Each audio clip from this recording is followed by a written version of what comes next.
everyone, and welcome to nukhufest 2020 Virtual Edition. My name is Sanjay Singh, and I'm the founder of Nukhu and your host this evening. Artists need the space to showcase their work, talk about its personal meaning, and to engage with audiences about their understandings. nukhufest provides that connection for filmmakers all over the world. Joining us today are independent filmmakers who have each taken very different paths towards success, yet they embrace that path to empower their future. Say hello to Christina Hodel, filmmaker and cinema studies professor at Bridgewater State University. Sadie Katz, filmmaker, actress, WGA writer, and the lead in over a dozen feature-length films. Okima Moore, actress, producer, writer, and director. She recently produced the PBS American Masters docuseries Unladylike 2020 during the pandemic. Honey Lauren, writer, director, and actress with over 80 film and television credits. She's written and directed 3 films, and her most recent, Wives of Disguise, is available on Prime. Hobart Ocean, musician, actor, and published author. He's appeared on the Vans Warped Tour and has songs on video games, television, and film. And last but not least, Johnny Mingione, heard by millions every morning on WNEW 102.7 radio in New York City. His videos have received over 100 million views on YouTube, Facebook, and Instagram. Coming up next, after our film panel, we'll review the top 10 finalists, and then you'll have the chance to vote for the 2020 Best Nuvee. The winning film receives $1,000 and an official 5th anniversary Nukhu ball. If you're a representative of one of these films, please shout out the name of the film and your role in the chat. You can also add any questions for our panelists in the Q&A, and we'll answer the top voted questions later. Our first question for our panelists is, how has the pandemic affected your creative process? What are some opportunities it has given or taken away from you? Hi, everybody. I'm Christina Hodel. I wanted to say that I believe the pandemic actually opened the doors for me in terms of creativity. I believe that with constraints, I've actually become more creative. Things that I used to do as a filmmaker, I've had to completely switch around, do differently. For example, ordinarily I have a large crew, so I can do bigger budget movies, but now I've had to scale things back.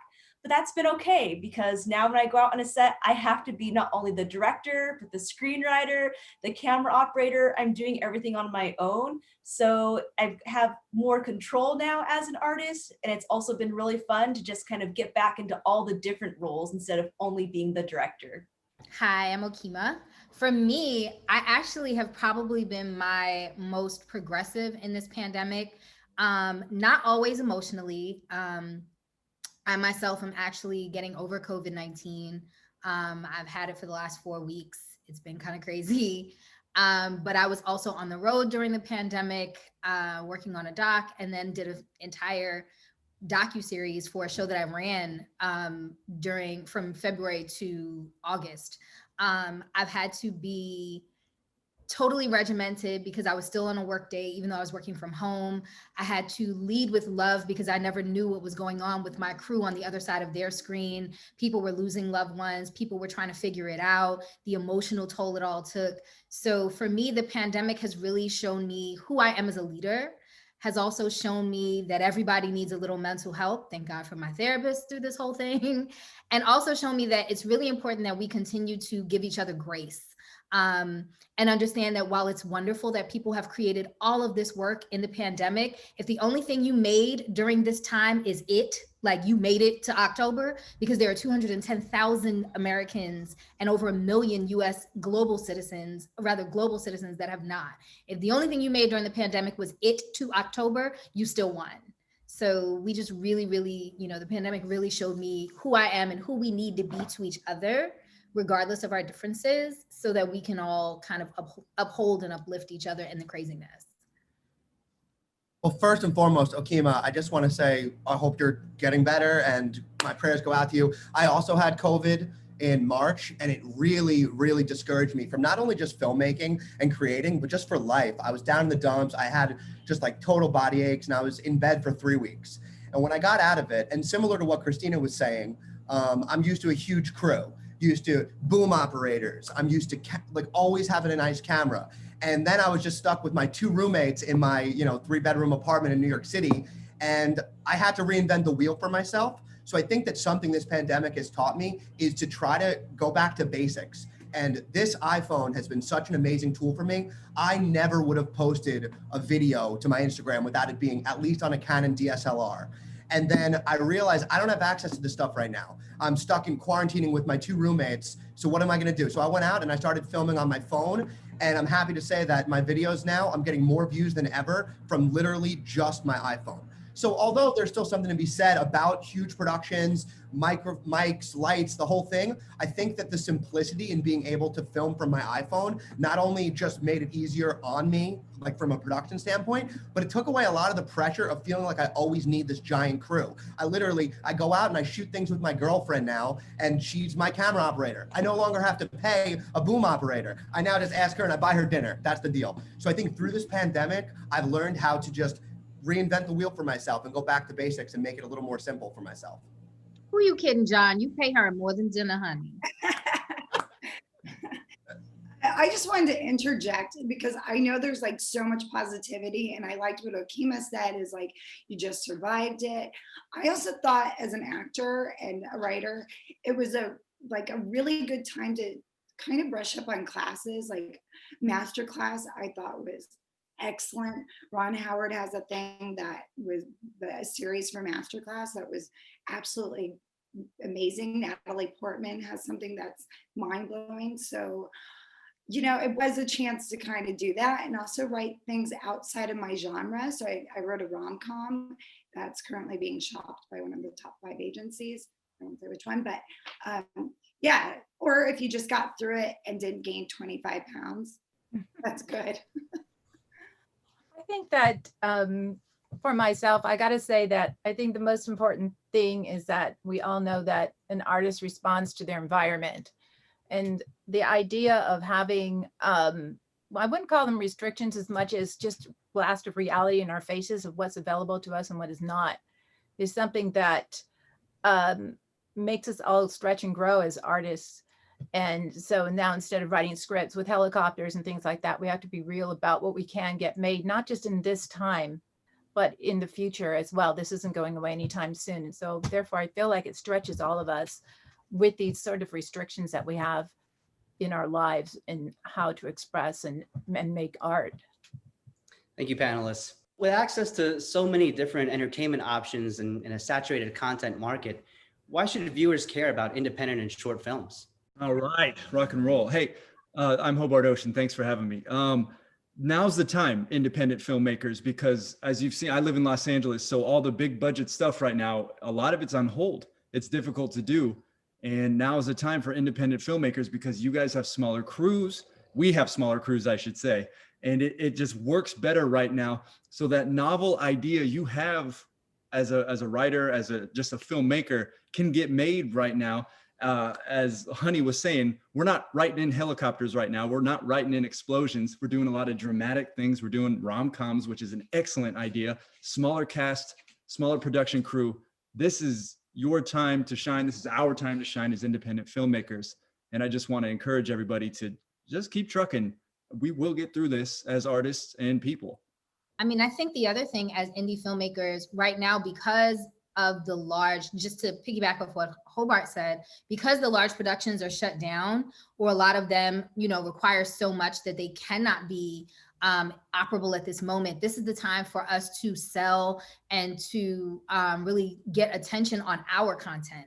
I've had more pitch meetings during this pandemic.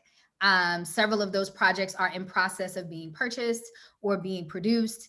And as a producer, I love to represent my clients and to get their ideas out there. They are looking for content. They are looking for content that can be made on skeleton crews with very small sets and very small, needs economically, because what people also have to be mindful of is as independents, we don't have those big budgets, but we're still expected to have a certain level of excellence with our work. And also we have to now make sure that we still adhere to the COVID protocols that the larger productions have money to throw at that we don't. So we really have to be, it's an opportunity to be super creative, but super smart in how you do it. If it's a rom-com, you should have no more than 2 to 3 characters, because that's a lot of people in intimate touch. And you want to make sure you keep everyone safe and COVID free as possible. All of the things are there, but we also have the opportunity to laterally network heavy. If you know you want to make something and you have someone that you know has been negative or tested negative, or that you have access to, or that you're quarantining with, like what John did, I'm quite sure his roommates were not looking to be his crew, but they were, and they had a good time. And he was able to laterally network with the people that he was safe and quarantined with, and able to get the product made. So this is our time. They are looking for content from us, and you can make whatever you want to make. And it can even just be your calling card. So when the industry does open back up wide, they know if you can make it with nothing in the middle of a pandemic, if they give you a couple $100,000, maybe you can make magic. Yeah. I want to add to the indie filmmaking and the beauty of it. I've been doing this for 20 years, used to steal my dad's video camera and run around the streets. I've never actually like gotten a permit to film anywhere. I've always been I know Sanjay's like, don't encourage guerrilla filmmaking, but I've always done it. I've always just like ran into places and filmed until they kicked me out. And I've had content that I've shot in guerrilla style on MTV, on VH1. And this is stuff that, again, was free for me. And so I just think that indie filmmaking is so great because there are so many less rules. And right now, it's kind of a weird world out there. So there are a lot less rules to follow. So go take advantage of that while it's a weird time, because we're not going to have this time in a year when things start to normalize again. It's going to go back to having to get the permits and having to go through all the motions. But now just go out there with your roommate and get stuff done, or your girlfriend. But don't get locked up and don't get blacklisted Right. by the unions. Because the unions that's the other thing to note. The unions are watching. As someone who's both in, I'm PGA prepping, and I'm SAG and equity as well. Unions are watching because they ain't got nothing else to do. So just don't get yourself in trouble, so that when the gate lifts, they're like, oh, but you can't come in. Yeah, and getting back to the idea of, is there a place for indie filmmaking? It's always been there. I think that every single blockbuster we see, the roots are from independent films from forever ago. Look at Roger Corman. And I think that the eyes are on us now more than ever. I do a lot of things that are high budget in terms of like commercials and things like that. And I know for a fact now that these people are going out looking at TikTok videos, looking at your Instagram, looking at the content creators, and deciding how they can move forward and taking a cue from them. I know firsthand. I wanted to jump in and say that this is a great time, believe it or not, to actually ask for financing on films. There's some people that, yes, ended up losing a lot of money and during quarantine and during this time, but a lot of people still continue to work through it and actually have money that they normally didn't have. That's why, right now people are buying houses, which seems odd. And I always do try to say, if you're wanting to make something to get out there, don't be afraid to make a horror film, because they're really easy to sell. And, Lionsgate direct-to-video, Sony direct-to-video, and, right now we have these really well-acted, horror movies, thrillers, and they're really great to make on a SAG ultra low budget if it's your first film, because it will get out there, it will get watched, it will be on Redbox, Walmart, and then you can go on and make, your art films. But an indie film can still be released to the public, especially if it's a horror film. So don't be afraid to do that. It's still art. And in terms of, should we support independent filmmaking and why? Absolutely, we should support independent filmmaking. I ask you this, why do you go to the movies? I have a feeling that you go and watch films because you want to see yourself represented on screen. And what kind of films are being made by independent filmmakers? Films are about us. They're not being backed by big movie studios. So they're making films that are personal films. When you see an independent film, you are seeing the inside of that filmmaker. So if you want to see films about things that matter to you, such as films about women's issues or people of color or immigration, go and check out independent filmmaking. Support those filmmakers because they're the ones who are creating those cultural artifacts. They're the ones who are creating films. Thank you, Christina. You know, you're all right. It's a really interesting time for content and what video content means. How would you explain what makes a film cinematic, or the commonly known term movie? I would say, the biggest thing is it has a beginning, middle, and an end. That, it's story, story, story. And sometimes with indie films, I can watch it and I can go, well, that was beautiful. You shot it beautiful. The actors were really good, but there's no story there.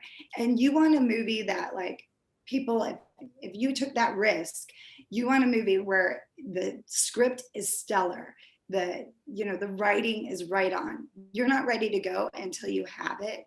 And I love doing independent films. I haven't just done horror, but story, story, story. Robert McKee has a great book about story. I highly recommend reading it. You also want to make sure that that your visuals are bolstering the story. And as an independent film, never skimp on sound. The one thing I can say a lot of indie films suffer from is they'll be beautiful, there'll be a great story, you'll have a great cast, and then the sound is crappy. I'd rather watch something that is not as polished visually that I can absolutely audibly wonderfully hear than hear something wonderful that is, then not hear something and look at something wonderful. Your audio is so key.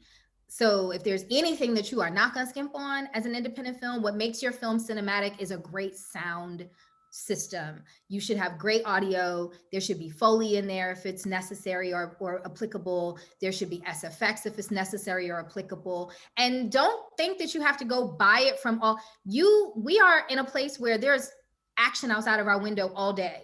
I literally have accumulated my own library of Foley from like everyday life. Literally, I'm in my house recording my door slamming, recording my door closing, knocking on my door, like literally walking through my hardwood floors and picking up that sound. You can create your own library of anything if you put your mind to it. All you need is a good recorder. I love the Zoom.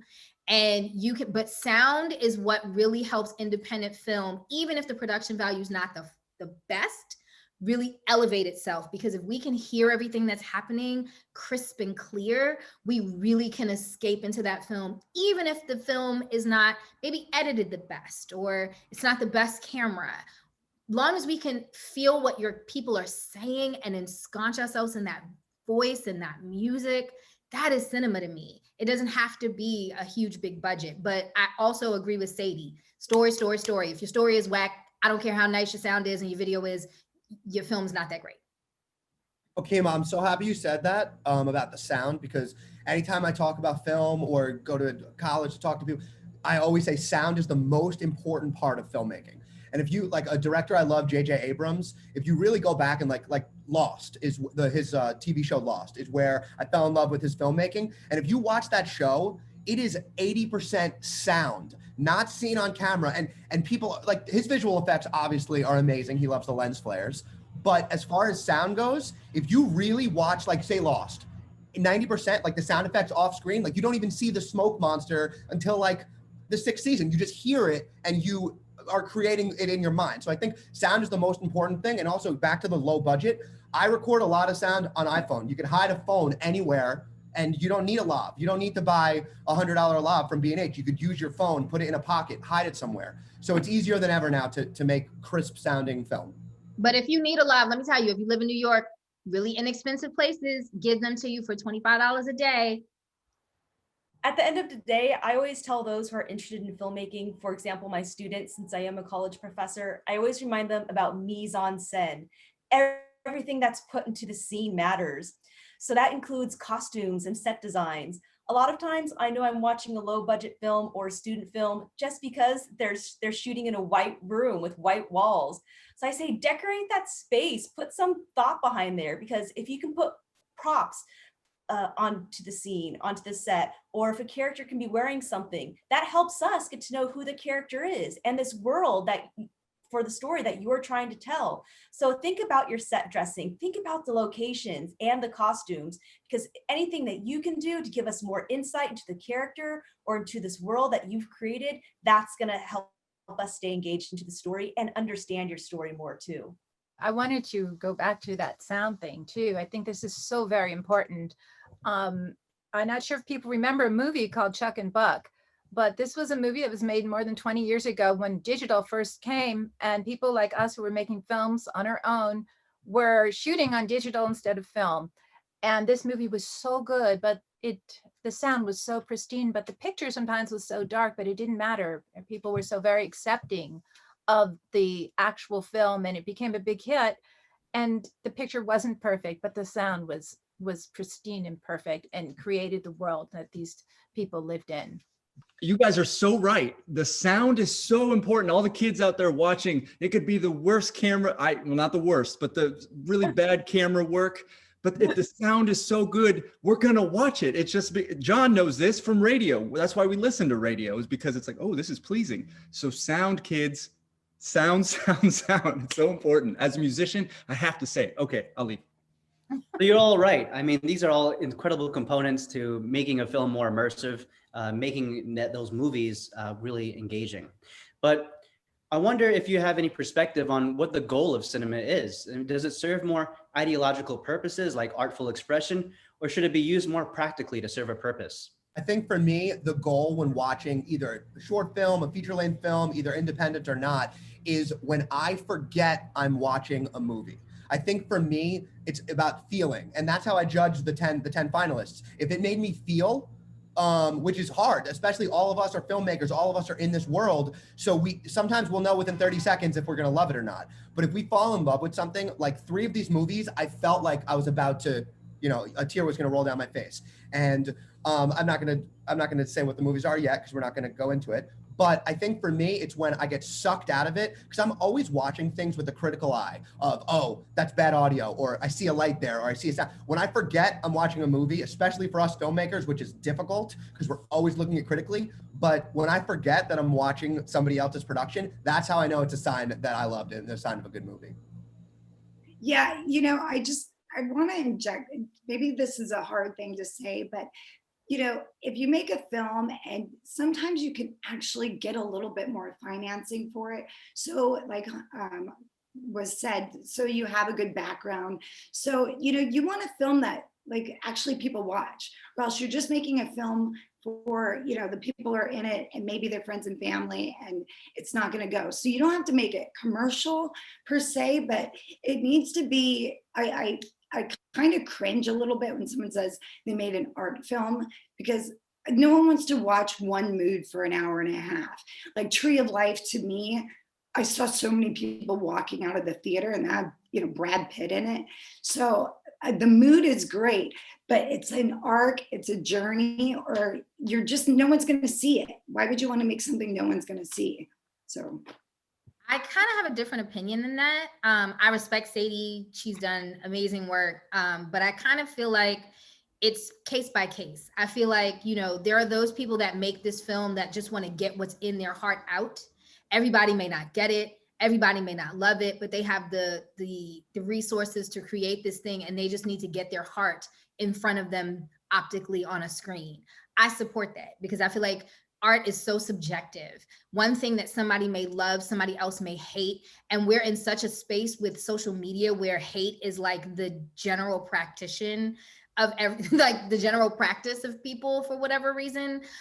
So I feel like if you have something that you feel like you must make it, but allow that thing, if it's not something more commercial or something more universally connective, to be the thing that shows you how to make something a little more universal the next time. I think it's important to get what's in your spirit and on your heart as an artist out, so that you don't feel like you're always making something and like avoiding the thing you want to do.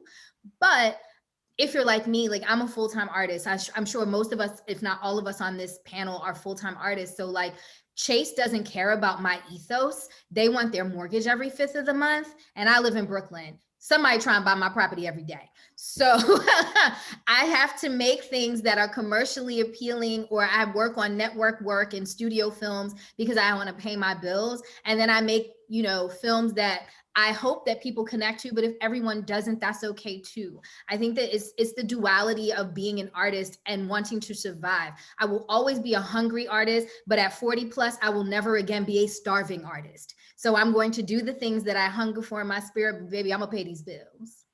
Also, I think it's really key to recognize that the world is not your audience necessarily for all of us. This is a reality, and we can't think about it like that, or else we're not going to make something authentic. And whatever you decide to make, you have to go in it 100,000% with your heart. Don't be doubtful of it.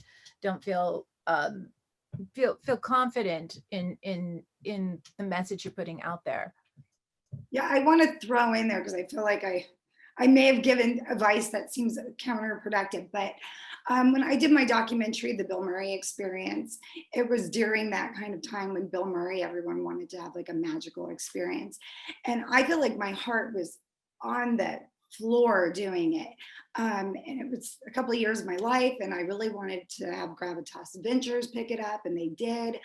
I just say, like, yes, you could do a niche film, but like the more that you can get people who want to watch it, it's so rewarding as a filmmaker. So, the art thing is definitely something you should do. Pick up your camera, film every day, but you're going to be so excited if you keep going, keep working, with your art. But also when you're putting money and asking your friends for favors, you only get so many favors. So make sure you're ready to go, because someone's only going to boom for you as a favor one time, unless you are absolutely a genius. So put your time and your resources in at a good place, and then continue doing your art every day. I love everyone saying that, because, every time you pick up the camera, that's art.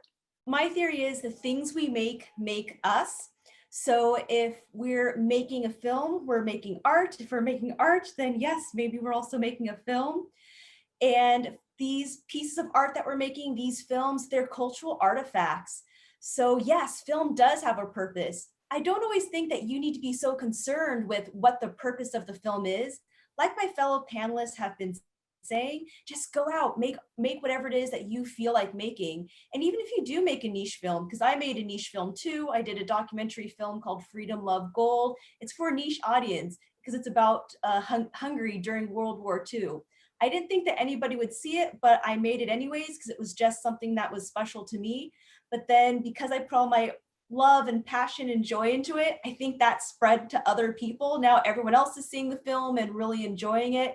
So you don't always need to worry about what their purpose is. I actually think it's important to know that no matter what you do, your film is going to have a purpose. You might not know what it is, and other people may interpret it in different ways, and they'll feel that it has a different type of purpose. Maybe they'll feel that your film is educating others. Maybe they'll feel that your film is more for entertainment. So don't worry too much about the purpose. Just go out there and make your own art and enjoy the process. So we've heard a lot of different genres, art films, horror films. But what kind of content do you think people really want to see when it comes to subject themes or viewing trends? I think as long as you're passionate about it, even to the last question, with this one especially, if you're passionate about it and you make it good, people are going to want to watch it anyway. And that the same goes with music. If you're passionate about what you're making and you think it's good, you get that good feeling. In filmmaking, it's going to be the same darn thing, and people are going to want to watch it, in my opinion. So it could be anything from horror to rom-coms to Marvel, whatever you want. I'm just saying, if you're passionate, people are going to watch it. There's a really big push for diversity right now too. If you think about everything that's going on, the Me Too movement, Black Lives Matter, as you can see, people really want films that are about themselves. We go to the movies because we want to see reflections of ourselves. So I think when you're going out there and creating content, it's important to really think outside the box and go against the grain, and don't do things that we've been doing for so long, because as audiences, we're tired of that. The Academy of Motion Picture Arts and Sciences, for their Oscars now, films do have to meet certain diversity requirements. So we don't always just want to see, the same type of stock characters. We want to see strong female leads now. We want to see people of color in leading roles, not just as token characters. So I think if we could really address that in our films, that's what audiences are going to be attracted to. I was going to say too, one of the things when you're making your film, and I did notice this later, we'll talk about it, I'm sure, is you should know what platform that your film is going to be viewed on. You know, something could be really great in YouTube, it's going to take off. And it's not necessarily going to be something that you're going to go to AFM, say, wow, I made this really great indie film.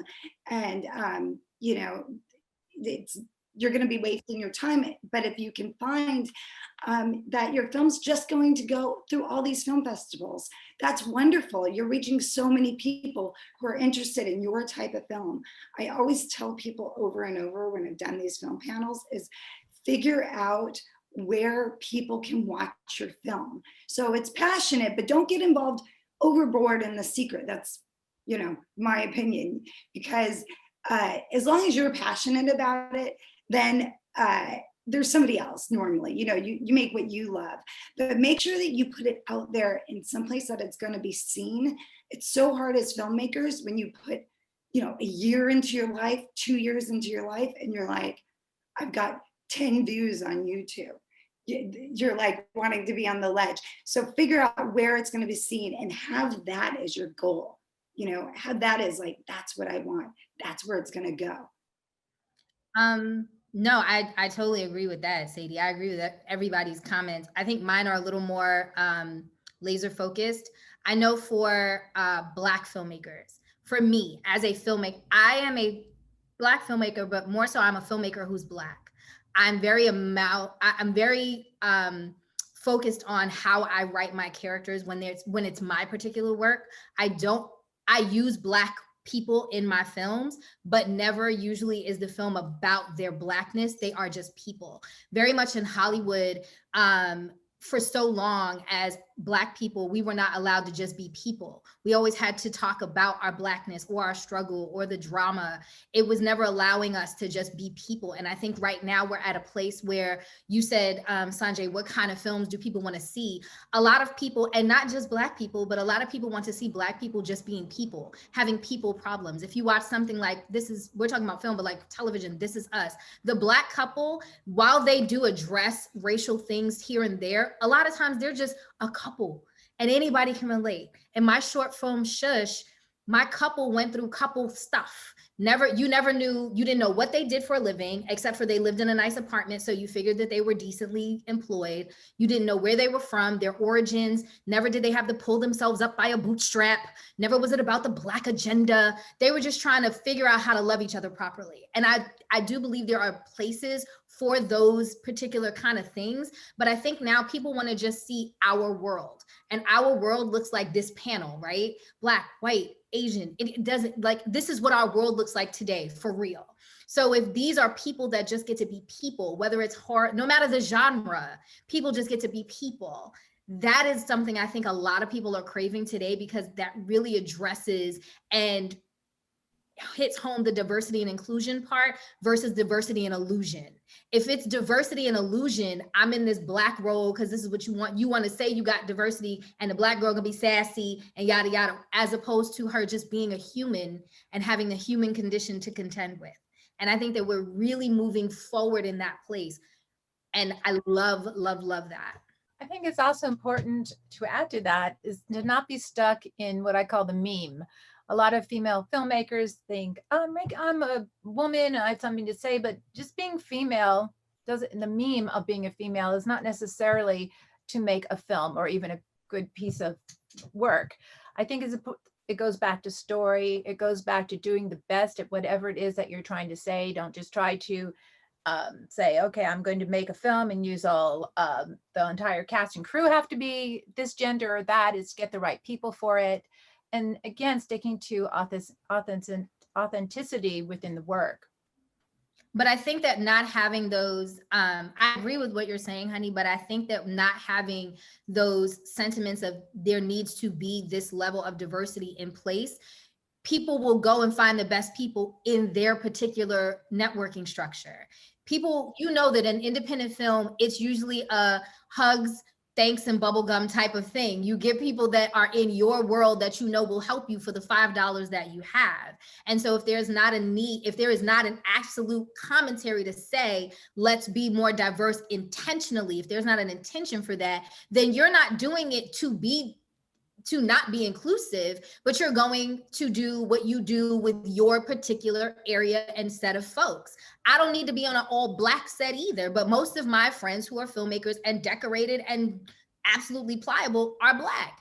I intentionally say, let's venture out and make sure that we look like the world above the line, below the line, in front of camera and behind. So I agree with you. You want to make sure you get the best people, but without the intention to say, let's be diverse, it's not going to happen because people function in their own circles. True. And I don't think one goes without the other. I don't think one's inclusive of the other. I'm just saying, as a filmmaker and a storyteller, don't get stuck in the meme. I'm a woman, so this is a woman's film. I just think it's super important because I've just seen it happen so much, whatever the meme happens to be. Thank you, Honey and Okima. I appreciate those comments. It's really interesting time for independent filmmakers because the access to technology has made it so much easier to make content. And I'm wondering, from your experiences, especially if you have high ambitions for the type of stories you're trying to tell, is it easier or harder to get independent films made now that it was when you first entered the industry? And do you think budgets will continue to get disproportionately high and low compared to studio finance films? I'd say overall it's much easier. I actually grew up in the age where I learned filmmaking on actual film. And I remember at 16mm film, for about 9 minutes worth of film, it was just close to $300 just for the film. Then you had to go and get it processed, another $300 or so. So now I can shoot really great stuff. My iPhone shoots 4K. And I can get free trials or even certain software for pretty low price. So I'd say that overall, just to make the film, it's become much easier because I have filmmaking tools in the palm of my hand. I think what's become more difficult is that in some ways there's more competition now because so do many other people have all this technology too. And there's so many different ways that people are watching it. And there are also people are making content for web. My biggest dream was to go and have a film play in a theater, and now a lot of people aren't even going to the theaters anymore. So I think in terms of thinking about how is this film going to be distributed and what's the exhibition process that's going to be like, maybe that's gotten a little harder because there are more choices. But in terms of actually just going out there and making something, much easier and much less expensive. Thank you, Christina. It seems like social media is like the new water cooler. People used to talk about shows in person, but now they're taking the conversation online and often in real time when it's released. What are some tips to building a movement around digital media? And can you expand upon practices such as building a consistent social presence or stunt casting and creating characters specifically based on targeted audiences? I'm so happy the social media topic comes up because social media has changed my life as far as how I've done things. My whole life, my goal was to be on TV and to be in the movies. And in high school and college, I started just doing YouTube and just doing content for fun. And then the next thing I know, the view count started to go up, 1,000 views to 5,000 views. And then the next thing I know, I got a knock on my door at a college and I was asked to join a major market radio show because of a stupid video that I made with my friends. So it's changed my life. And that was back in 2011. And since, I've continued to push the bar as far as social media. So just some tips I've found. It's really easy to target your audiences. For instance, there's a film I really liked about mountain boarding, and it's here in this film festival. And that is something that was so beautifully shot. And when they put it on social media, you can literally promote it and market it to people who love mountain boarding. Like on Instagram, literally, you hit the promote button, you throw $20 behind it, and you put mountain boarding. And the next thing you know, you're in front of eyeballs everywhere of people all around the world who love mountain boarding. So I think for me, and that tool, that's a new tool, fairly maybe 5-6 years they have the promotion, but 10 years ago, they didn't really have specific niche marketing. But I think for social media now, like some things that I've done, if we're talking about, it's a parody song about hamburgers, I'll put out to people, that's a stupid example. Maybe like if I was doing a video with the Backstreet Boys or something, we promote it to all the Backstreet Boys fans. Next thing you know, it's in front of the eyeballs of all of them. So I think using social media as a niche marketing tool to whatever your content is, you can market it out to those specific kinds of people. This is something we couldn't do 5 years ago. So now more than ever is a perfect time to put your stuff on social and market it specifically to your people. You'll get it in front of the exact audience that you want it to. So social media has changed my life completely. It's gotten me in some, like I got to be in a freaking Martin Scorsese movie because somebody found a stupid video I did on YouTube. It's mind blowing, and it's easier than ever to film something and post it up. And I think Christina said it before. I almost didn't make a video. This was a year and a half ago. I decided to make a video. I got fired from a radio gig and I made a video about it. And a new radio station saw it and picked me up, and I've been on the air with them for 2 years. All because, and I was hesitant to make that video, but it was all because I put it out on social media and my life has changed so many different times because of it. I love that. I'm jealous. I'm like, please tell me how to conquer social media. I just wanted to talk about stunt casting. And right now is a great time to do that. I was in a short, and the director, amazing, Romina, she just was wonderful. She approached June Squibb, who is one of the oldest Oscar nominees from Nebraska. Movie. I just did another movie, a Christmas movie, like a Lifetime movie, and Ed Asner was in it. Bus Party to Hell. They put Tara Reid in it, and it's sold out, and you can have them for a day. Anna Lynn McCord, I put in the movie I wrote. We got picked up by Anchor Bay. Is also Billy Zane. I mean, there's a reason Danny Trejo is in everything. He's cheap, he's willing to work, and he wants to work. So don't be afraid right now. Actors are hungry to work. And, those B actors or C actors, myself, we have fans and people watch us. And these people, it's like tears. It adds something. So if you can afford it for the day, or sometimes they'll do it for free right now, they want to work. Don't be afraid to do that. Absolutely, I agree with that. Also, regarding our films and everybody's films, realize that your film will reach so many different genres, different people, different markets. I have a film now that's on Prime, and it's not sexual, but there's a BDSM quality to it. And there's a whole world out there full of people that are crazy about it. But it's the most G-rated movie you'll ever see. And one of the things is it doesn't judge it in a way that makes it bad or dirty or in any way. It's different. It's like all of a sudden the rope guys are okay people. They're not just the creepies. And I think that is important to know your audience and use the social media to understand where your markets are. Because again, it's going to be in multiple places, and that's going to get lots of eyes on you. I think you also need to make sure that you know that social media is not just a place for you to get your actors. Social media is how you can get your movie made.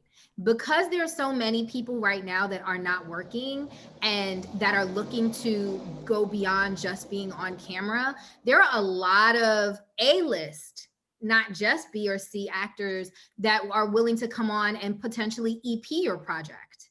Or there are a lot of musicians that have not been able to do live shows for so long that may come on and be your musical supervisor, that may come on and like make your score or do your music for a tenth of what they would normally charge, because they just want to do something. They are tired of being hostage to just TikTok videos or whatever. So, stunt casting works, but stunt sourcing, I guess you could call it, is a good thing too, because I know I have a project right now that we're pitching that's about the neo soul era in Philly that was really big in the 2000s, early 2000s. I was a background singer for one of, I won't say who, but a big neo soul artist at that time. Those artists they were making their rebound in this last year with live shows. Well, those aren't here anymore. So giving them an opportunity to potentially executive produce something, or, not even just act in it, but help create the thing, they have some expendable cash. You can get your thing partially or fully financed, or at least get that attachment so you can pitch to distributors and see what kind of magic can be made. So social media is, and you can do it by like DMing the right person on Twitter. Like you really, really need to know as an independent artist how to utilize the socials for your progress. But beware, your social media will be dug through by these individuals before they say yes. So make sure that before you approach somebody about being a part of something, that you have taken a little bit of the same cleansing that you do for COVID to your social, so that you are not having anything there that can pop up in some screenshot from 10 years ago tweets that, you know, X you out. Ask Kevin Hart. The notion of fandom and fan culture and fan communities is something that every filmmaker needs to tap into. I mentioned earlier that I really like to have my films play in a theater.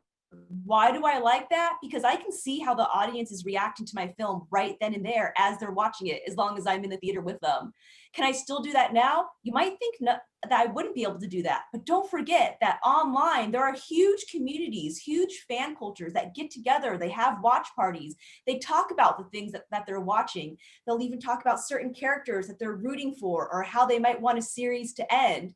So if you're curious about how audiences are viewing your work, getting online and tapping into these communities is a really great thing to do. And then you have the option of, well, do you want to grant their wishes and do what they're hoping that you're going to do and end your series that way or not? It'll be up to you, but at least you're getting some feedback and a general idea of how audiences are seeing your film. And Honey, you alluded to this earlier, that there are some niche groups that aren't necessarily, we aren't able to always see them out in the general public. They could be online, and it's easier for them to be online because they're more anonymous. So a lot of these groups that are not being represented in film or television, but want to be represented, they're there online. So if you could play up to that online audience, those fan communities, then I think you'll have grow your fan base. I want to say one quick thing. Okima, you mentioned DMing someone or going on Twitter and sending them a message. I'm so happy you said that, because I just want to share that a couple years ago, like as a filmmaker, I would always ask my friends, maybe pay someone $100 to hold a mic. I was really insecure about posting to Facebook about needing help. And then one day, a couple years ago, I said, screw it. I was making a zombie film, 30 of my friends, and in a scene, I needed a zombie to eat a baby. And where am I going to get a baby to be eaten by a zombie? And I'm like, I don't even know. How do you cast a baby? So I literally just went to my Facebook, and it was my first time doing it. And I posted, does anybody want their baby to be part of a zombie movie? It requires them to have their baby put on the ground and have a zombie eat their face. Obviously, you know, we made it fake and everything. The zombie didn't really eat the baby. Next thing I know, my DMs flooded. I got 60 to 70 people who I never met before sending me pictures of their infant babies lining up to be eaten. I wasn't paying them anything. These are just a passion project. So I think what I'm trying to say here is be shameless, be vulnerable, be nervous about posting and looking like an idiot. Maybe you'll get no comments, maybe you'll get no babies. But I put myself out there, and I found the best baby, and the zombie ate that baby so good. But I think what I'm saying is social media, you got to use the tool to your advantage. Have no shame. As filmmakers, we have to have no shame. Put a status out there that says, who wants their baby to be eaten by a zombie? And I mean, it worked for me. Let's be vulnerable and not shameless, though. Like let's be Vulnerable and accessible and emotionally open to rejection, because that's part of this business. Right. Let's not go. I'm sorry. As a producer, I'm always like, wait, let's watch our verbiage, because sometimes people will take it and run. And we want to make sure that all of the nukhufest watchers are getting their things done and getting what they need to get done, but we still need you guys to be safe, and we still want you to maintain your integrity to various levels. So let's not be shameless, but amen, you got a dingo to eat your baby. That was great. Thank you, Kima. You know, I'm continually impressed by how scrappy independent filmmakers can be to get their stories told, but they generally fit within a larger market, a larger film industry. And I'm curious what you think of longstanding film institutions like film festivals or ceremonies like the Oscars or the Emmys. Is it possible to offer more opportunities to a greater diversity of talent in these spaces, or will award shows always serve an exclusive audience? Well, award shows have made their shift, though. Like the fact that now there are so many festivals that will make you, that can make your film a qualifier for the Academy Awards for as a short or as an independent doc. I think that there's more of a push now, especially now in the last, I would say, especially now, but like in the last maybe 2-3 years, to really have these larger places that are just universally normally for like upper echelon or what have you, opening themselves up to independent creatives, because they know that the stories are usually, the stakes are higher, but so are the rewards in terms of the stories that are being told, the way that they're being told, who's telling them. So I think that now it really is important that when you're looking at your film, once it's finished, you need to be honest with yourself about the quality of the film and what you think you might be able to get into. But there's so many things that will qualify you for like the Oscars, or now that, you know, depending on what kind of thing you're making, if it's a doc or something, you can look at potentially doing a regional Emmy submission. I know I was nominated. I did a piece that was nominated for a regional Emmy before I was ever even a part of the Emmy space. So I think that now they really are reaching out to the independent space to bring us into more of the traditionally exclusive clubs of the Emmys, the Oscars, and so forth. But as independents, we're making our own. I mean, winning a Spirit Award is huge. Once upon a time, the Spirit Award was just this new thing. You know what I mean? Winning a Spirit Award now is huge with Gotham and all these. So the more that we continue to create our spaces and really pledge allegiance to those spaces and make them important, the more they then contend with these traditional high-end exclusive clubs, and the more that will then make them want to bring us into their space. And I say that as an independent filmmaker, a woman, and a Black person. Exactly. Also, you know, these award shows will continue to serve exclusive audiences if we let them do that. And it's up to the organizers and also audiences to demand something, an award show or a festival that's open to everybody. So other than the Super Bowl, the most watched event on TV, it's usually the Academy Awards. There's a huge audience there. So can these award shows be platforms for change? Absolutely, because there's an audience there. So the organizers have to go and be the catalyst for those change. And if we don't like these programs, these award shows and film festivals, then we shouldn't support them. But they're definitely, they have power. So they just need to use their power correctly, because there are audiences who want to participate in these and watch them. So organizers, do your part, open it up to everybody. Now that everything is digital, it also opens a lot of doors for us to get our foot in the door, either as producers of these things or participants in their small little vignettes and verite moments as well. They are using a lot of indie people in those verite and OTF kind of moments on these shows. So this is your chance to get connected with them too. So Christina, I appreciated what you had to say. The Oscars have the lowest ratings ever. They're not really reaching an audience. I've been to the Oscars a couple times. Look, and I've been to the luncheons and everything. I've been involved with it. It's like the last thing you should do is say, I need to have an Oscar. It is completely political. There's big, you know, it used to be Harvey Weinstein behind these actors that are winning awards. So I always feel bad when people come to LA and they're like, I just knew I'm going to get an Oscar. And I'm like, or I'm going to go to Sundance. That's also super political. I've had shorts that were qualifiers, Oscar qualifiers. They're like, the odds of you doing that as far as a filmmaker, don't get rid of that. You know, if your film's good, it will be good. And if it wins an Oscar, blah, blah, blah. Lots of actresses win Oscars and they say it was a doomed thing and they never got cast again. Forget about it. You know, it's not necessary. And you're going to get all twisted. And pretty soon, the Oscars probably has another 2 years before they're not even on a main network. They're just, it's no longer as relevant to people outside the film industry. So, you know, an Oscar doesn't prove anything. Well, I think one of the things that happened with this pandemic, and it was happening pre-pandemic also, is that regarding film festivals, they've been much more open to allowing some of our films have a life on the internet and still playing the films. There was a time we had to hold back. It's like, oh, I can't play anything, put anything on the internet if I want to be in this festival or that. But some of the biggest festivals like Sundance, Slamdance, Nashville, they're fine with films being on the internet first. And this is pre-pandemic. This isn't just because of the pandemic. That said, that might be different for features and shorts, but know that also your life can have, I think film festivals are great, and the trajectory of your film will depend often on what festivals you get into first. But your film can have a life on the internet just as well. And prior to the pandemic, I noticed that, at least for myself, that that some theaters were starting to show shorts before features. And that's pretty amazing. I did have a film that did qualify for Academy Award, and it was like insane. The fact that we also, we got a theatrical release and on a short, and it was pretty amazing. But obviously now with pandemic, everything's changed, but nonetheless, it just drives a point home more that your film could have a life of its own, not dependent on the festivals that we used to at one time need to get into. If they want to survive, like Sadie said, they have to. And it's up to people that look like me, unfortunately, to make that change. I'm a white Caucasian male, if you can't tell.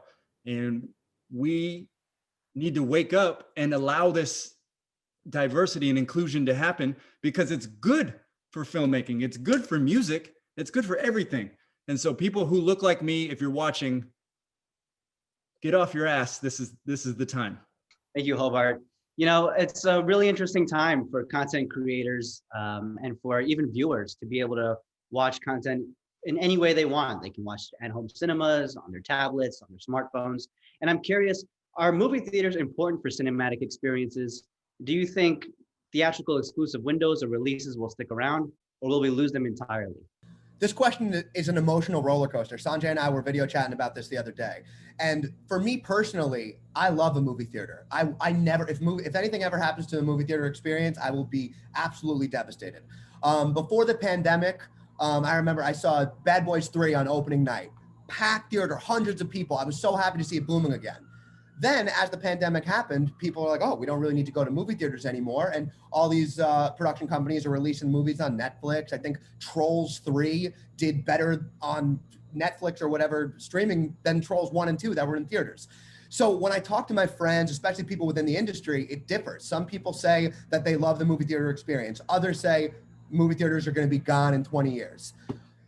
It's a tough one. It's a really tough question, Sanjay, and I hate you for asking it. But for me, I want to see movie theaters sticking around forever. The reality of it, for instance, I name dropped Martin Scorsese. I got to be an extra in The Irishman. And The Irishman was a perfect example of a movie that was made for Netflix, and Scorsese had to fight to get it in theaters. I think it was a small theatrical run, but he still put it in theaters. So I think where I see it going in the next 10 years is potentially smaller theaters downsizing in size, and there being an option, putting it on streaming and putting it in a smaller theater. It would break my heart to see movie theaters go away, but I think it's a person-to-person basis. I'm very curious to see what everybody else thinks about the future of movie theaters. I'm with you, John. I'm a huge fan of the movie theaters. I'm really scared that it is going away. I think that's eventually going to happen. I don't think it's going to be the end of the world when it does go away, because if it goes away, I guess that means that audiences are on to something new. So you can call me old school if you want, but what I love about the movie theater experience and why I hope it stays is because there's something special that you cannot recreate anywhere else when you get into a dark room with a whole bunch of strangers to share a communal experience. I like that community experience. Like I said, I've gone to see my own films, or even if it's not my own film, laughing with people all at the same time. There's something special about that you really can't create. And then walking out of that theater and maybe even talking to the people that you were sitting next to about the movie. You can't do that when you're at home just watching something on your phone. I think there's also something special about watching something on a bigger screen too.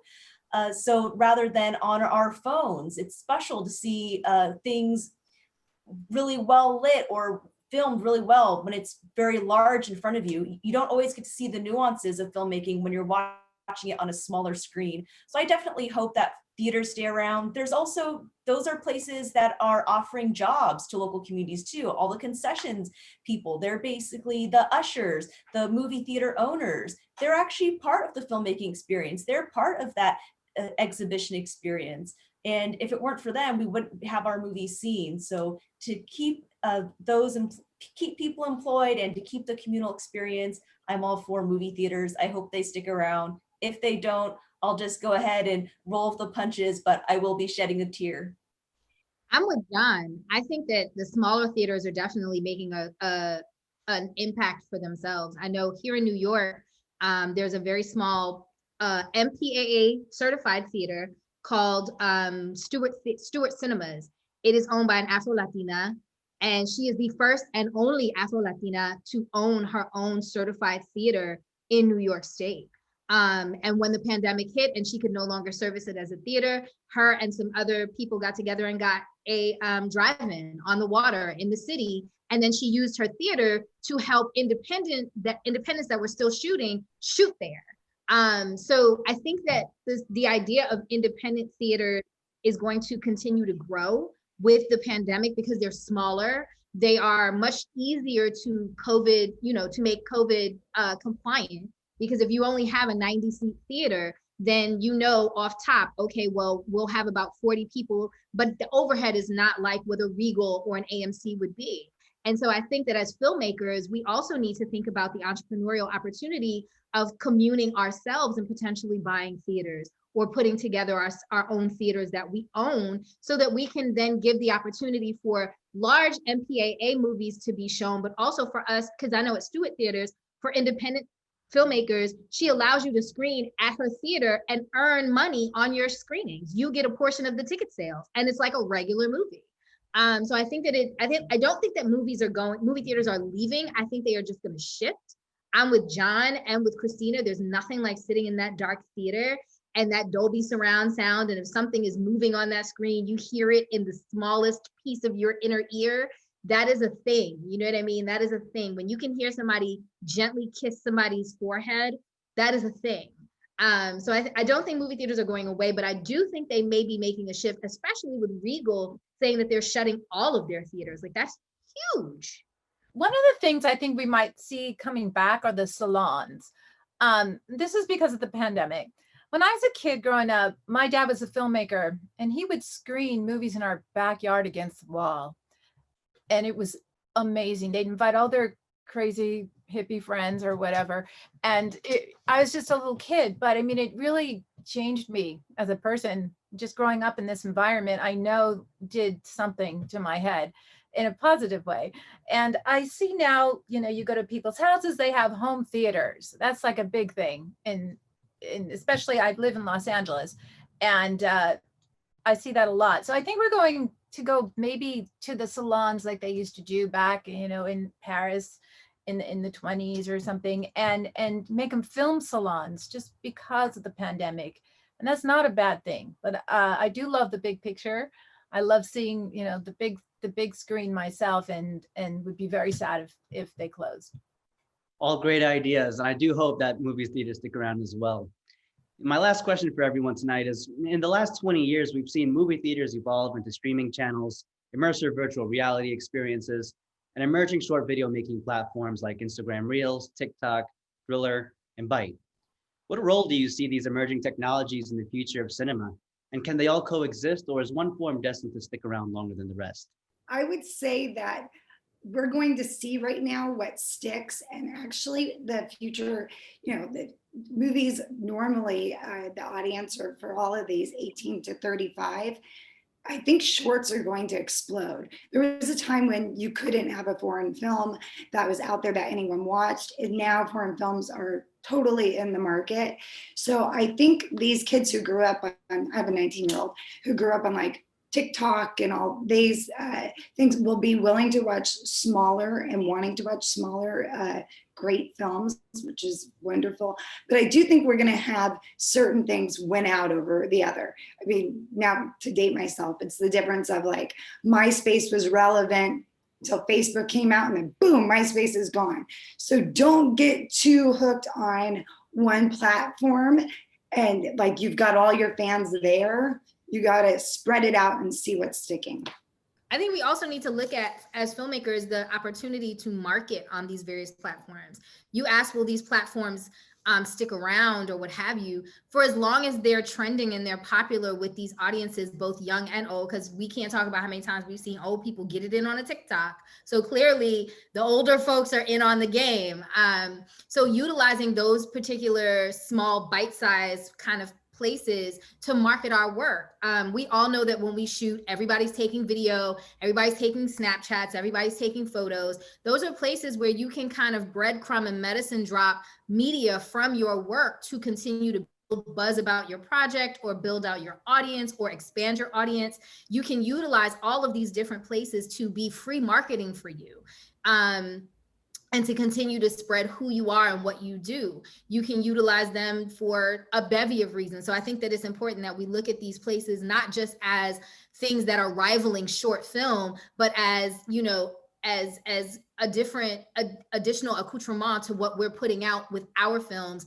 And then there's so many of these platforms that are looking for content creators to partner with and for ambassadors and all of those kind of things. So it's not about really, to me, a competition between them and shorts and who's going to win out. It's about utilizing them for our own good at the least amount of expense that we can, especially now. I agree completely. I think there's going to be room for everybody. But John, I got to say, The Irishman being 3 hours long, I think those kind of movies are going to fall by the wayside unless it's Martin Scorsese, and of course, starring you now, John. But Quibi, I don't know if Quibi's going to work, but things like Quibi are going to work. Reels they'll be around. All those things are going to be around, and it's going to be new company after new company. Amazon's going to buy it. Facebook's going to buy it, whatever. So you got your opportunities.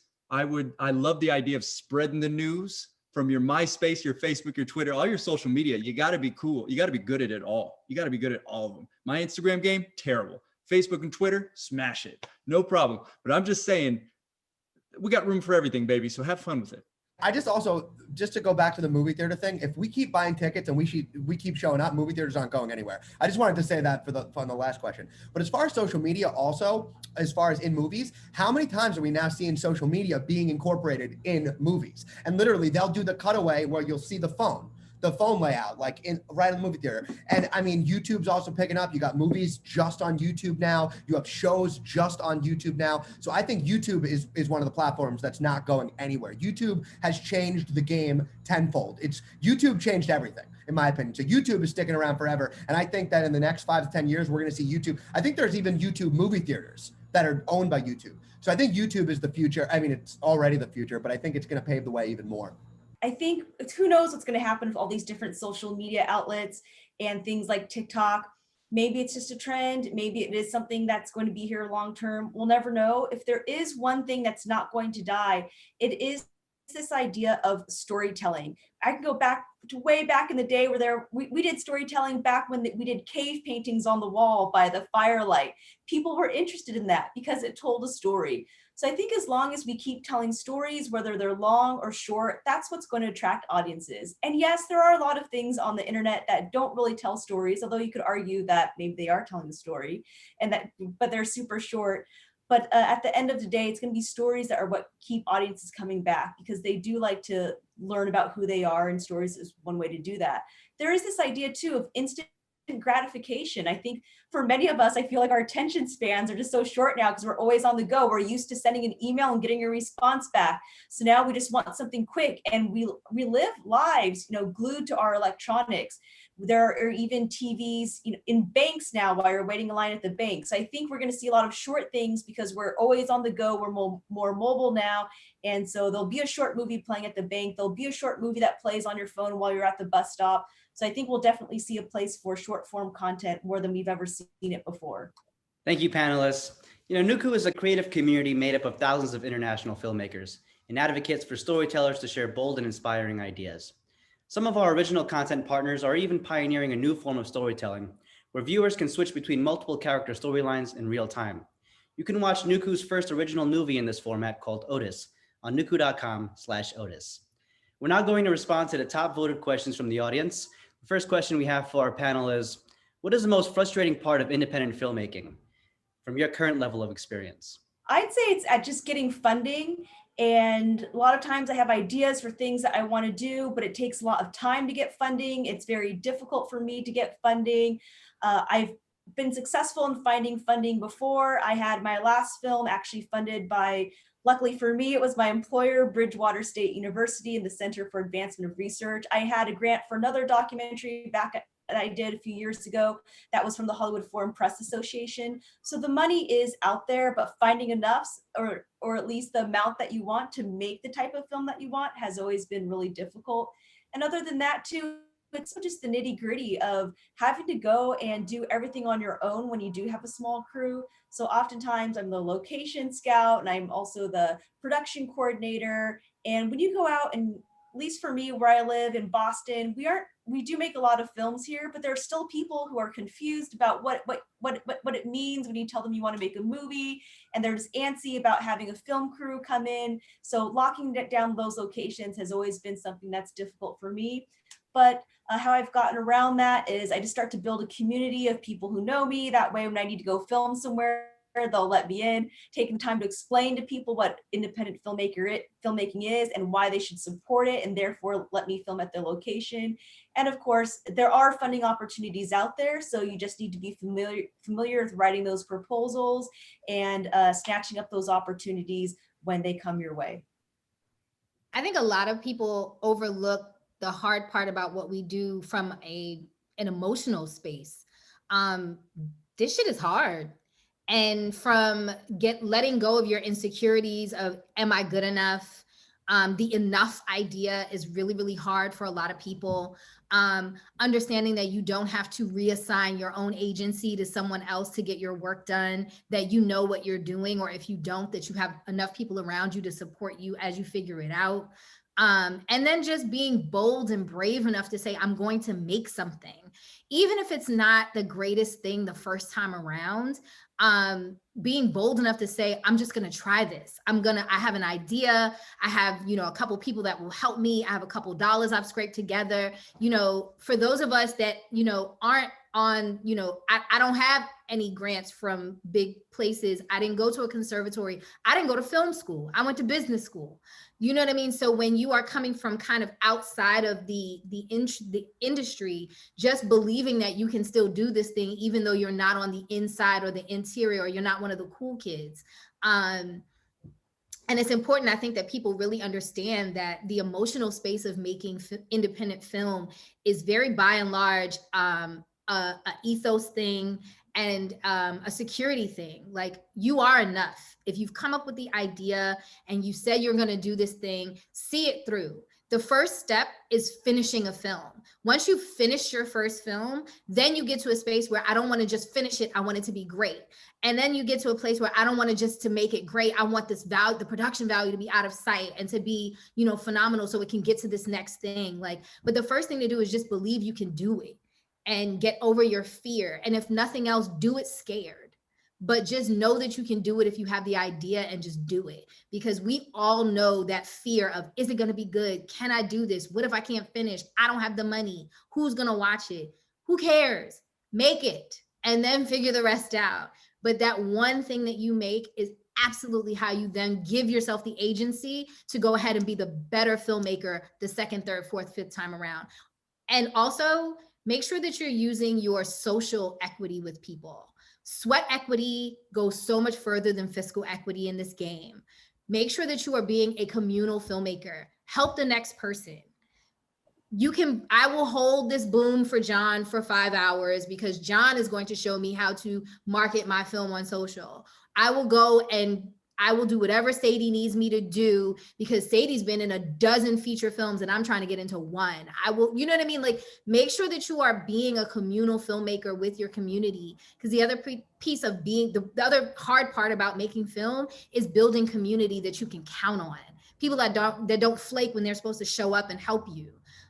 So really, really make sure that you're extending yourself with sweat equity so that you can get your things done, and make sure you're believing in yourself with your own emotional equity, because you can do it. A lot of times filming it, that's the easiest, fun part of your project. Post and deliverables. If that's not in your budget, you're in trouble. When I say deliverables, if you do get, if you do get distribution, you're looking at about 6 months. If you're doing a documentary that is nonfiction, you've got to get E&O insurance. That's, can be up to $5,000 or more.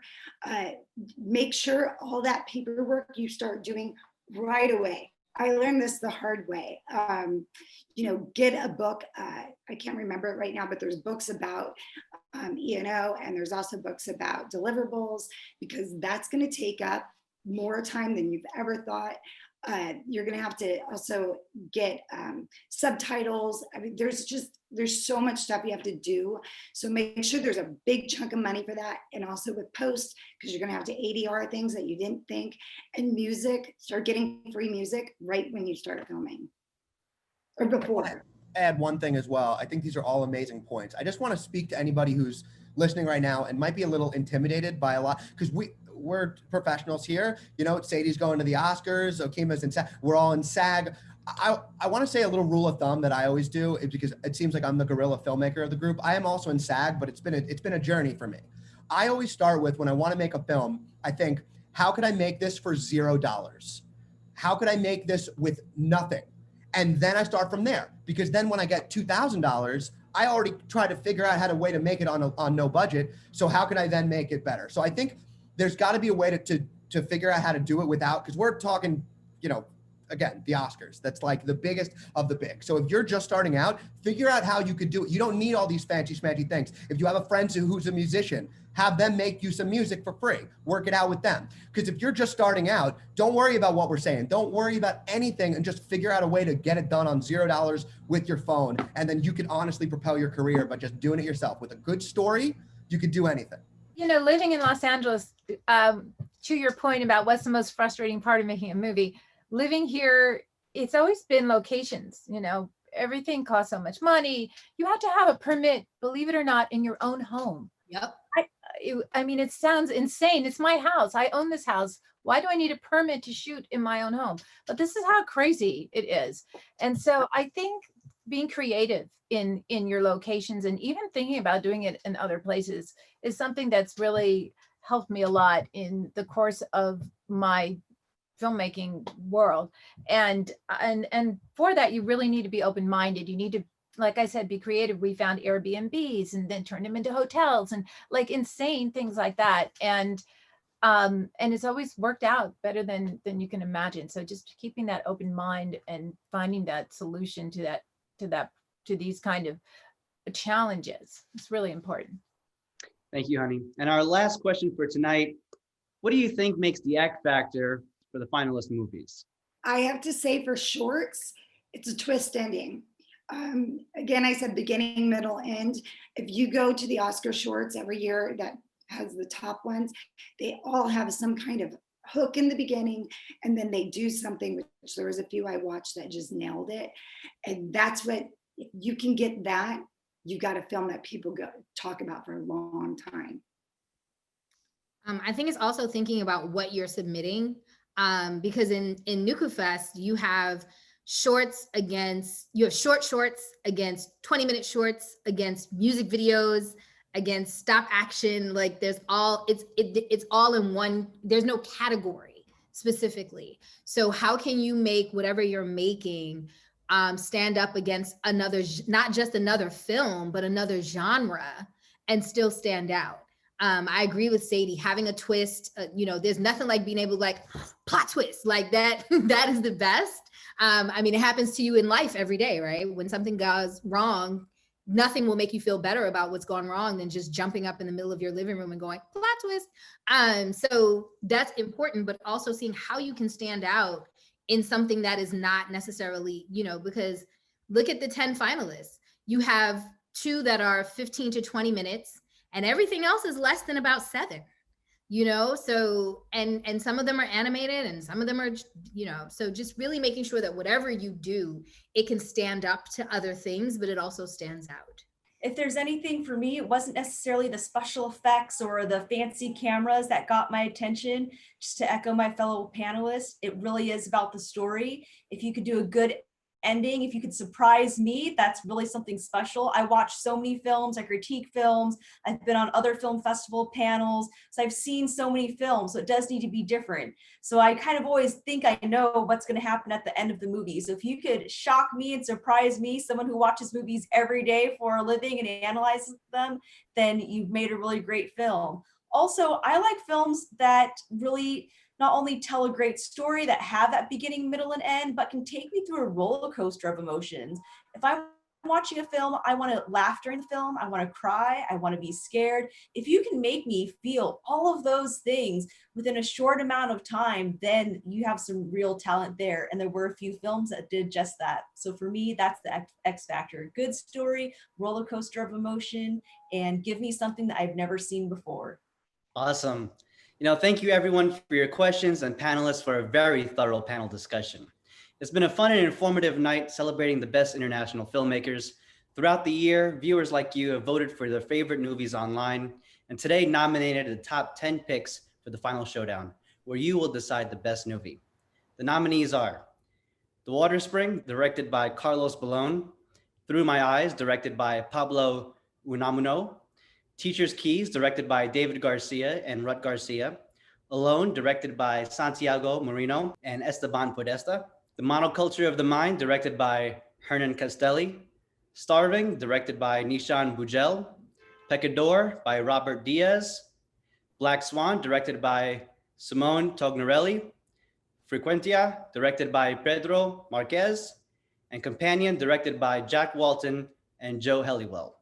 Our panelists are now going to review these movies, offering us insight into their favorites and some critiques for improvement.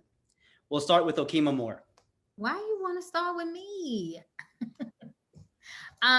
So I really loved the films. What I did was I meted it out over a few days to watch them, because I've also, like I said, been kind of recovering, and I get these random weird flare-ups sometimes I cough, and it's just unfortunate. So in those moments when I'm laying in bed feeling sorry for myself, I'm like, you know what? I'm going to be inspired. I'm going to watch these movies. I think one of my favorites was Companion.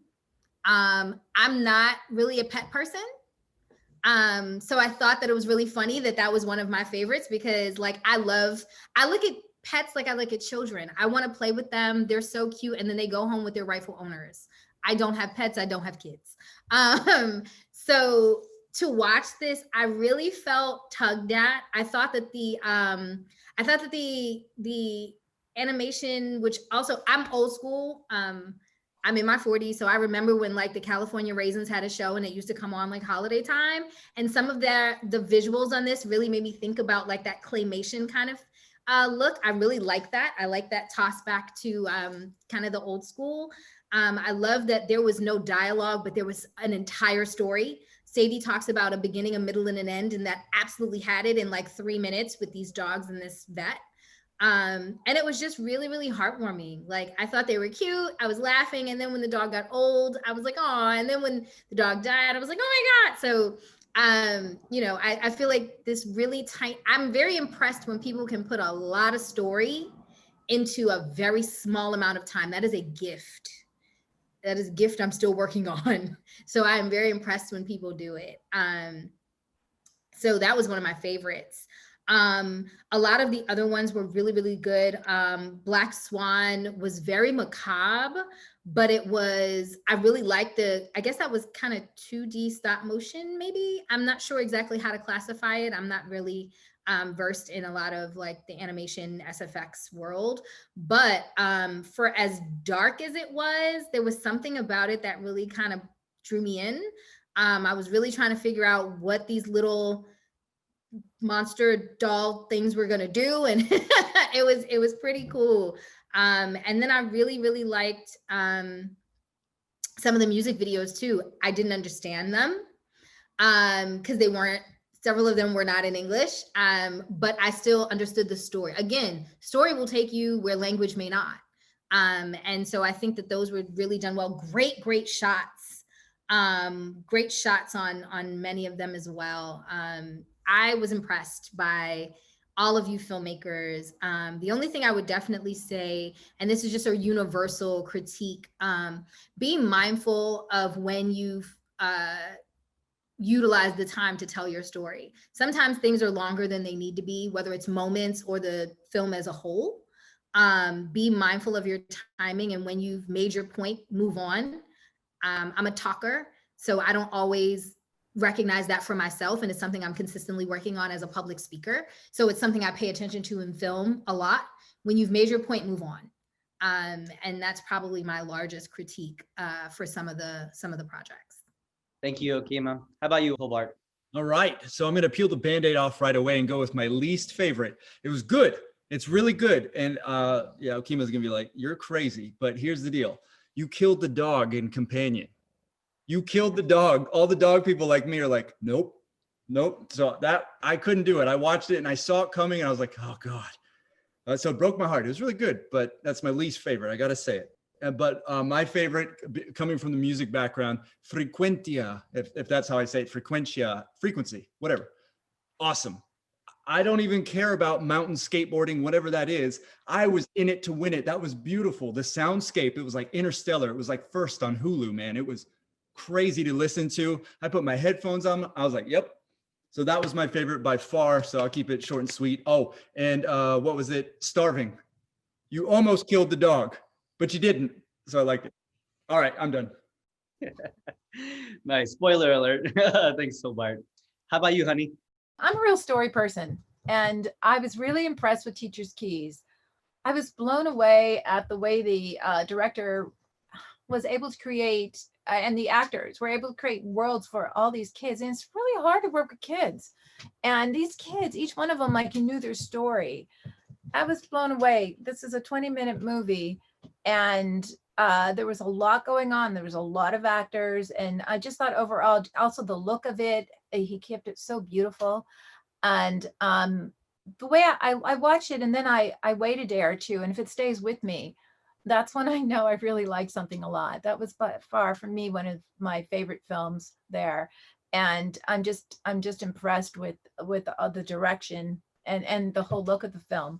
I think they were all amazing, truly. I watch a lot of film, and I am a judge at another festival, and I was really blown away by some of these films, and most of them, and also how international it was. And I love that. One of the things, going back to if something stays with me or doesn't stay with me, I like the visuals on, I think it was called Guilty Pleasures. And I love the visual on that music video. The main singer and the woman, they were beautiful, absolutely gorgeous to look at, but I didn't feel the emotional pull that I think they were trying to go for there. I don't know. But so for me, maybe that was like, that didn't exactly deliver 100%, but it still was gorgeous to look at. Awesome. How about you, Sadie? Boy, I loved all these films. I had so much fun watching them. I'm going to say, boy, honey, I agree with you on Teacher's Keys. It was beautiful. At the end, something she says, you know, if I plant something in you, you can grow anywhere. I knew where it was going, but it's beautiful and great casting. You know, kill the dog, and that twist was like, I was like, how great is this? I don't think if it was my film, I would take out anything about COVID. I really liked when at first I just thought it was kind of camping and or, you know, stranded in the desert, and then you realize he's homeless. But I don't think we need, like, don't do too many quarantine movies. We don't know where it's going. The film that I loved, but I thought it was such a missed opportunity, but it was shot very well, and I understood where she's coming from. But Through My Eyes, I have to say, we didn't have any close-ups of the eyes, and I never saw your eyes as yellow. And I was kind of a little bit like, for me, so pardon me, but there's supposed to be a catharsis, you know, about doing something like that, or it's a chance to. And I didn't really find any levity or humor. And I kind of found myself wanting to take her and go, you're super gorgeous.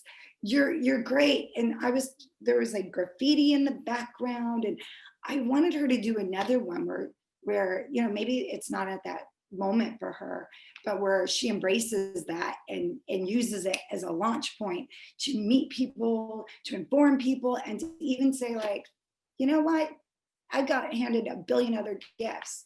So, but I did enjoy the film, and I appreciate the sentiment, and I did learn something from it. But thanks to all the filmmakers, really good. Thank you, Sadie. How about you, Christina? Well, I'm a teacher and I'm a dancer, so there were two films that really stood out for me. And of course, I have a bias towards each of these films because of my background. So I'll say that The Black Swan, since I am a dancer, I love dancing, I make dance films, I wish I could have seen more dancing in the movie. I believe that the human body is so powerful that just with the human body alone, you can tell a story and evoke emotion. And we had so much special effects in there that I thought it took away from the beautiful dancing that we saw.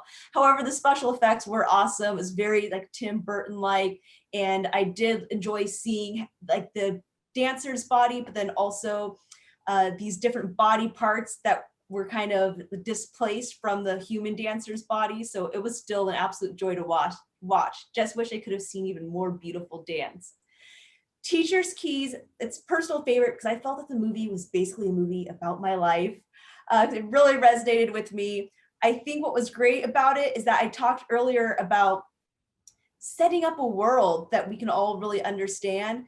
This small rural town and the close-knit community within that town, that was portrayed so beautifully on screen. And we have this wonderful fish out of water story, a big city person going to a small town. That's like me from Los Angeles, going to teach at a small school just outside of Boston. So that resonated with me in that way because it was so personal. But also we did really get to see the trials and tribulations of what teachers go through. And again, great performances from everybody, but like Honey was saying, working with kids is so unbelievably difficult. The director, however, nailed it when working with the kids. Great performances, really well done.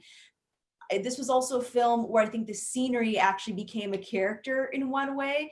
That small rural town, it meant so much. It would have been different if this were just an inner city school. There was something that really stood out to me in the film too, where the teacher she goes into this classroom and she tells these students, well, you can get out of this world that you live in. You know, if you just put your mind to it, you can actually escape from here. And the students were like, but we like it here. We grew up here. This is our home. That's a very important lesson, that we can't always go into a space and think that we know what we are talking about or assume we know what's right. And that's a great lesson for everybody, no matter where you go. When you're an outsider, it is important to bring your point of views to that new space that you're in, but also, cliche, but when in Rome, do as the Romans do. Sometimes it's just what you need to do. And once the teacher changed and she got to know her students and understand them better, things got better. So that's like a little lesson that we all need to learn now. And let's go take some time to learn about each other, because once we learn about each other, I think we'll start to understand each other more and we'll have peace. So really great moral to the story. Thank you very much, Christina. And John. First off, just congratulations to all the finalists. You guys crushed it. I want to let you know, I put it on my big screen TV. I turned all the lights off. I made popcorn. So I really made it the cinematic experience. So many amazing films. So Companion, that was the one I was talking about that got my heartstrings. I lost a pet a few years ago. And as it was wrapping up, I was like, is this motherfucker really about to kill the dog in a claymation? And he did. And I felt all of them. I just couldn't believe you did it. And so I thought you had the balls. Claymation, kill the dog. I mean, I know that it was your least favorite, Hobart, but that for me made it like, he went there. Whoa. Another movie that I really loved, I loved Through My Eyes. And Sadie, actually, there was a close-up of her eyes at the very end. The last shot showed it, and then they put it really quick, a millisecond, and then they put yellow text over it to kind of reinforce it. But great points there. That was another one. I thought that you were so vulnerable in your storytelling and the way that I don't know if it was slam poetry or the way that you were conveying the vulnerability. Amazing. I felt for you, especially I was bullied as a kid. So just hearing your story and the cojones you had to tell it the way that you did, I thought that took a lot of courage.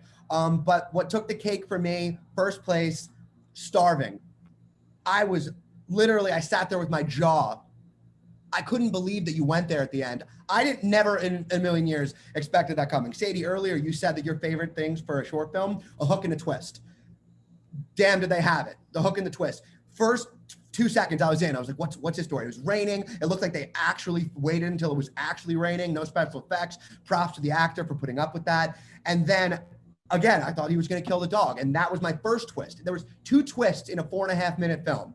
Unbelievable. Sometimes a feature-length film doesn't have a twist like that in the whole film. So the fact that you were able to squeeze 2 twists in there, I couldn't believe that you killed the dog. And then when you didn't kill the dog, and the last shot, CGI looked good. And you know what, Sadie? I didn't even think of the COVID angle until you just said it. It totally wasn't needed. I agree. I mean, I think I respect you for putting it in there. It's a way to remember this, to commemorate the time period in which you made it. But did it add to it? Not necessarily. And I didn't even think that until Sadie just said it. Absolutely, Starving took it for me, first place.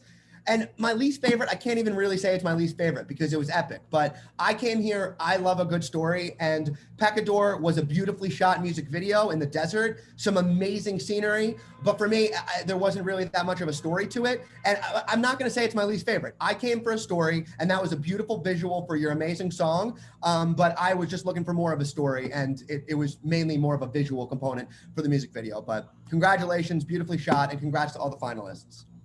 Awesome. Thank you. Amazing reviews. And now that we've discussed this year's top 10 finalists, it's time for you to judge the 2020 Best Nuvee. The poll is now live on the screen in front of you. We're going to take a short break, and in a few minutes, the voting polls will close and we'll announce the 2020 Best Nuvee.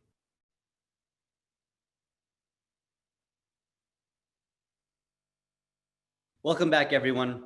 This year was a competitive season featuring 132 Nuvees.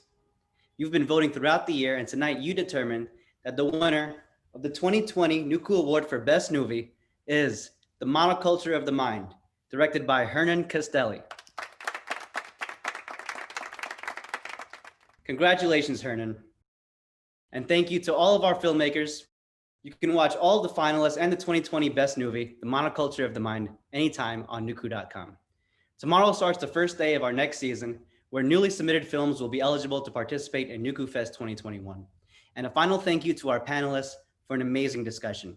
I'm humbled to be graced by the virtual presence of such talented creatives and look forward to seeing you all again next fall. Good night, everyone.